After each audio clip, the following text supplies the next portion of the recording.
Hey guys, how you feeling? Pretty good. No nerves at all, is there? Absolutely none. No, awesome, awesome. Well, because you've got no nerves, let's start with you, Callum. So tell me about your invention. So Please Fix is an app that I designed to try and help fix problems. A lot of the time, people just walk right past problems because it's too hard to actually try and fix it. It just takes too much time. You've got So what problems? What problems are we talking about? So say potholes on the road, water leaks, all those sorts of things. So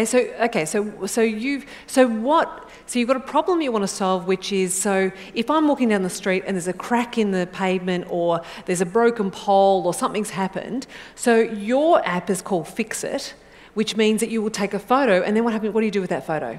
So all you need to do is just write a quick description and push a button, and it figures out where the local council is and sends it to them. Fantastic. Now, is it operating yet, or is it an idea? It's currently operating and hundreds of people are using it. Brilliant. And so, because in actual fact, if you think about it, you are actually helping people not fall over cracks or holes or all those sort of things. Now, I believe, Callum, that you're a bit of an inventor. So have you got any other ideas? Yeah, I've actually got quite a few. One of my projects this year has been auction spaces, it's something designed to run silent auctions for charities. So it automates the entire process and runs everything for them. And so why do you think that, what makes you the type of person that will go off and invent things instead of doing something else? So what's your passion? My main passion is stuff like coding, so I just love programming stuff and making things real out of practically nothing. Yeah, no, my son does coding and I walk past it and it's just these, it's like a foreign language, it's bizarre. No, awesome. Amelia, so what problem are you solving and what's your idea? So my friends and I worked closely with the Rural Fire Service and came up with the idea of using a drone and camera to detect any obstructions on fire trails. As there'll be thousands of photos coming in, we worked with UTS and came up with a solution to use an MMI machine hooked up with an EEG headset. As the photos come in at a rapid pace, hard for the human eye to recognise, with the help of an EEG headset, your brain can recognise any obstructions on the fire trails. And so do you use a drone, is that right? Yeah. So why? Why would you create it? So is your area particularly prone to bushfires? Yeah, so during 2016, there was a major fire that caused extensive damage in our community, and it came within 1 kilometre of our school. And so we all were affected in some way and wanted to do something about it. And how did you feel about that? So it must be, it's okay for, I live in the suburbs, so I don't tend to get worried about fires. So what's it like in a community that does get devastated by fires? Well, it's like scary thinking like you don't want the fire to come like near your place and you want to hope that firefighters can stop the fire. Yep. So how do you go about going, I've got this problem to solve, which is, trying to make sure that these fire trucks can get through because, you're right, you don't know that there's a tree that's fallen down or things have happened. So what went from, wouldn't it be good if I could fix this problem so the fire trucks can get through and other people can get out, to actually, why a drone? Why this solution? So a drone is it's more easier than using like a car and getting two people to come and check the fire trails. A drone is more time efficient and doesn't cost as much money as hiring people maybe to check the fire trails. So so is it operating? Have you tested it? We've tested it and we send the photos to UTS and they checked it and they tested with the EEG machine and they tried out. And what were the results? I can't remember the results exactly, but I know they were really good. Yep. Good. They were really good. They were good results. Look, the thing is, again, it's both of you actually have got ideas that actually can be life-saving. The amount of people that you'd be surprised how many people actually hit their head on concrete and actually cause problems. And fire, it's a real issue in Australia. Bushfires. So, have you got any other ideas coming up? Not really.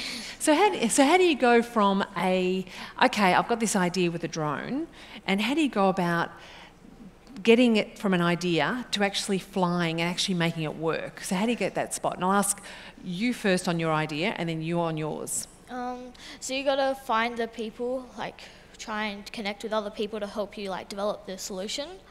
Like for example, we had UTS, the RFS, and Commonwealth Bank help us develop our solution. Yes. Yeah. Okay, how about you? Well, it can seem quite daunting if you just look at it as one mammoth project. But if you just break it down into, okay, so I'll work on this bit that submits the report, I'll work on this bit that takes the picture, it just starts to build up into one whole grand thing. Now, I would be remiss if I didn't ask you a Shark Tank question. Right, you ready? Is it commercial? Is there a chance of making money out of it? Would I invest? Go, Amelia. Have you thought about how much it costs to build it, how much time it takes? And if the answer's no, that's okay. I don't and really. actually, trust me, in Shark Tank, mostly it was no, I have no idea. Because in actual fact, when you're actually starting ideas, it's the idea that's great, and everyone has an idea. Everyone in this room has an idea.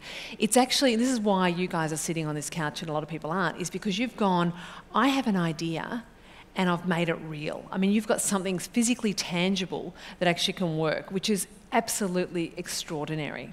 So how about you? How can you commercialise, fix it?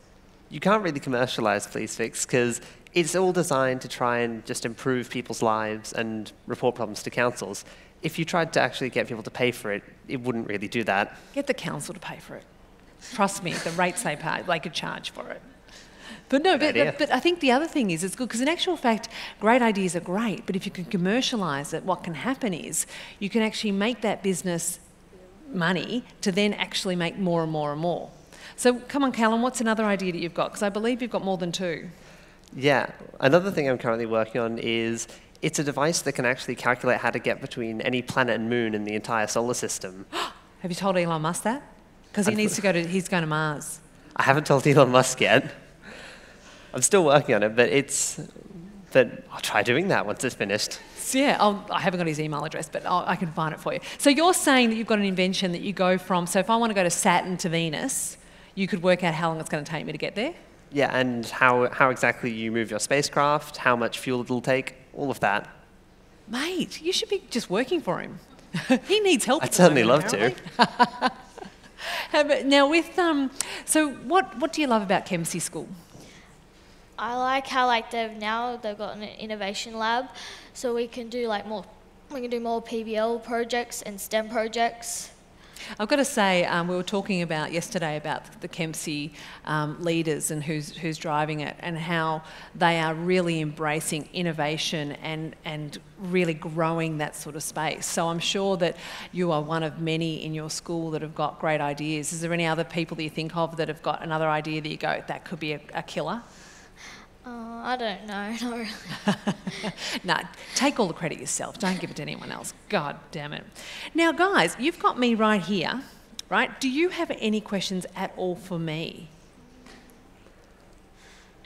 I know, that's really cruel, isn't it? Because I didn't actually give you a chance for it.